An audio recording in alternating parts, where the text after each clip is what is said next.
Hi friends, welcome to my channel. ఇవాల్టి వీడియోలో పాల తాలికలు ఎలా తయారు చేసుకోవాలో చూద్దాం. చాలామందికి తాలికలు విడిపోతూ ఉంటాయంటారు. చూడండి ఒకసారి ఎంత గట్టిగా కనిపిస్తున్నాయో. అస్సలు పాల తాలికలు విరగకుండా ఎలాగో చేసుకోవాలనేది ఈ వీడియోలో తెలుసుకుందాం. ముందుగా నేను ఇక్కడ అరకిలో బియ్యం తీసుకొని రాత్రంతా నానబెట్టేసుకున్నాను. నానబెట్టుకొని ఒక స్టైనర్లో వేసి వడకట్టేసుకొని మిక్సీ చేసుకొని జల్లించేసుకొని పిండిలా తయారు చేసుకున్నాను. ఇక్కడ నేను తడిపిండితో తయారు చేస్తున్నాను.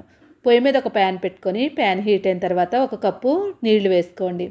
1 టేబుల్ స్పూన్ బెల్లం వేసుకొని కొంచెం సాల్ట్ వేసుకోండి. ఇలా సాల్ట్ వేయడం వల్ల మనకి స్వీట్ అనేది మనకి వెగట పెట్టకుండా ఉంటుంది.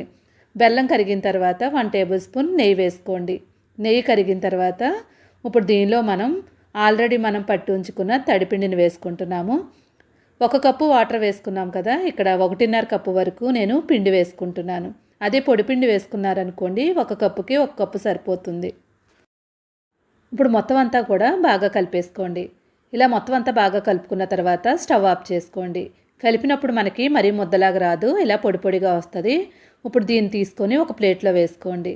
ఇలా ప్లేట్లో వేసుకున్న తర్వాత మనం చేత్తో బాగా కలిపేసుకోవాలి. ముందు మనకి పిండి పిండిలాగా ఉంటుంది, కలిపేసుకున్నట్లయితే మనకి ముద్దలాగా అయిపోద్ది దగ్గరికి. చూడండి, మనకి మొత్తం అంతా కూడా బాగా కలిసిపోయి ఇలాగా కొంచెం గట్టిగా ముద్దలాగా అయిపోవాలి. ఇప్పుడు వీటిని మనం తాలికల్లా తయారు చేసుకోవాలి. తాలికలు చేసేటప్పుడు అసలు పిండి వాడే పని లేదు మనకి. ముందు బాల్స్లా తయారు చేసుకొని ఇలాగా మనం సన్నగా పొడవుగా చేత్తో ఇలాగ ఒత్తుకున్నట్లయితే ఇలా పొడవుగా వచ్చేస్తుంది. ఇక్కడ మనం తడిపిండి చేసుకున్నాం కాబట్టి అసలు తాలికలు అనేవి అస్సలు విరగవు. అదే పొడిపిండితో చేసినట్లయితే ఎలాగైనా సరే కొంచెం విరిగిపోతాయి. నేను చెప్పిన టిప్స్ మాత్రం పాటించారనుకోండి అసలు తాలికలు విడవు. తాలికలు చేసేటప్పుడు మరీ లావుగా చేసుకోకండి. ఇలాగా సన్నగా కాకుండా లావుగా కాకుండా మీడియంగా ఉండేలాగా మొత్తం అన్నీ చేసుకొని పక్కన పెట్టుకోండి. నెక్స్ట్ మనం పొయ్యి మీద ఒక ప్యాన్ పెట్టుకొని, ప్యాన్ లేదనుకుంటే దళసటిది ఏదైనా కళాయి పెట్టేసుకోండి. దానిలో 2 కప్పుల వరకు పాలు వేసుకోవాలి.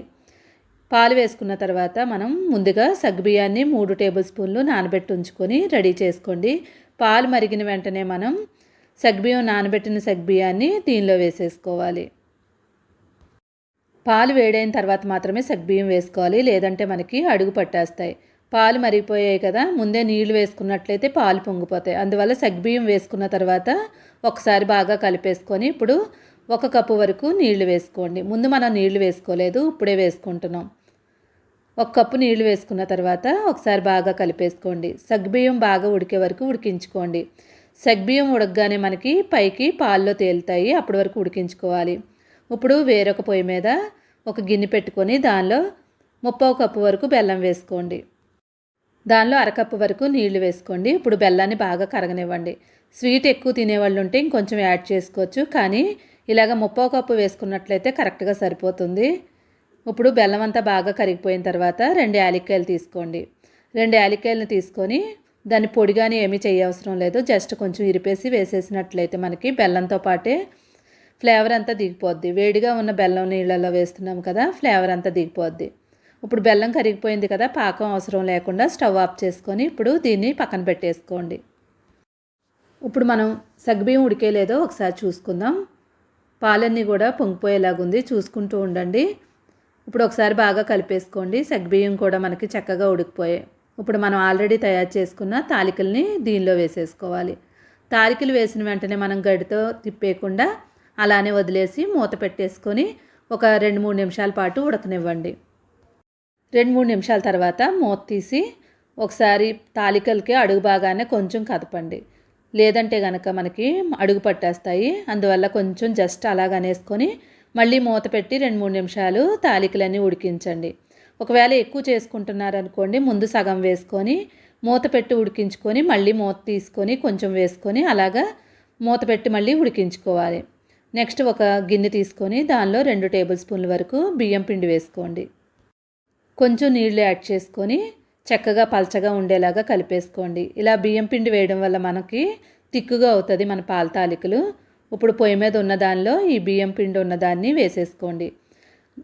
అడుగు భాగం వరకు కలుపుకుంటూ వేసేసుకోండి. ఇప్పుడు ఇలా వేసుకున్న తర్వాత ఒకసారి అటు ఇటు కొంచెం జస్ట్ అలా కలిపేసుకొని 3 నిమిషాల పాటు ఉడికించేసుకోండి.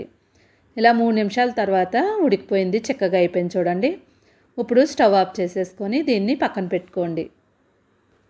స్టవ్ మీద ఉండగానే మనం బెల్లం పాకాన్ని వేయకూడదు. పక్కకు దించేసుకున్న తర్వాత బెల్లం పాకం వేసుకోవాలి. లేదంటే మనకి పాల తాలికలు విరిగిపోతాయి.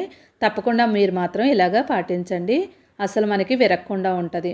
ఇప్పుడు ఈ బెల్లం వాటర్ని వేసేసుకొని చూడండి, మనకి ఏదైనా డస్ట్ ఉన్నా లేదంటే యాలక్కాయలు ఆల్రెడీ ఫ్లేవర్ అంతా దిగిపోయింది కదా, దాన్ని స్టెయినర్లో వచ్చేసింది, పక్కకు తీసేసుకొని ఇప్పుడు ఒకసారి బాగా కలిపేసుకోండి. తాలికలు చూసారా మనకి అసలు విరిగిపోలేదు. చాలామందికి తాలికలు విరిగిపోతూ ఉంటాయి. ఇప్పుడు వేరొక పొయ్యి మీద ప్యాన్ పెట్టుకొని ప్యాన్ హీట్ అయిన తర్వాత నెయ్యి వేసుకోండి. 2 టేబుల్ స్పూన్లు నెయ్యి వేసుకొని దాంట్లో జీడిపప్పు, బాదం, పిస్తా, మీ దగ్గర ఏ డ్రై ఫ్రూట్స్ ఉంటే అవి దోరగా వేయించేసుకోండి. డ్రై ఫ్రూట్స్ ఉంటే వేసుకోవచ్చు, లేదంటే స్కిప్ చేసేసుకోండి. ఇలా డ్రై ఫ్రూట్స్ అన్నీ వేసేసి ఇప్పుడు మనం ఆల్రెడీ తయారు చేసుకున్న పాల తాలికల మీద వేసేసుకోండి. చాలామంది తాలికలు విడిపోతున్నాయి, రావట్లేదని చేయడం మానేస్తారు. కానీ ఇలాగా చెప్పిన విధంగా చేసి చూడండి. మనం ఎంత పొడుగున తాలికలు చేసామో అంతే పొడుగున్నాయి, చూశారు కదా. ఈ వీడియో కనుక మీకు నచ్చినట్లయితే తప్పకుండా లైక్ చేయండి, షేర్ చేయండి. మరిన్ని వీడియోల కోసం 5 స్టార్ రేటింగ్ కిచెన్ని సబ్స్క్రైబ్ చేసుకొని పక్కనే ఉన్న బెల్ ఐకాన్ని క్లిక్ చేయడం మాత్రం మర్చిపోవద్దు. మీరు కూడా ట్రై చేసి ఎలా వచ్చిందో కామెంట్ చేయండి. Thank you for watching 5 star rating kitchen.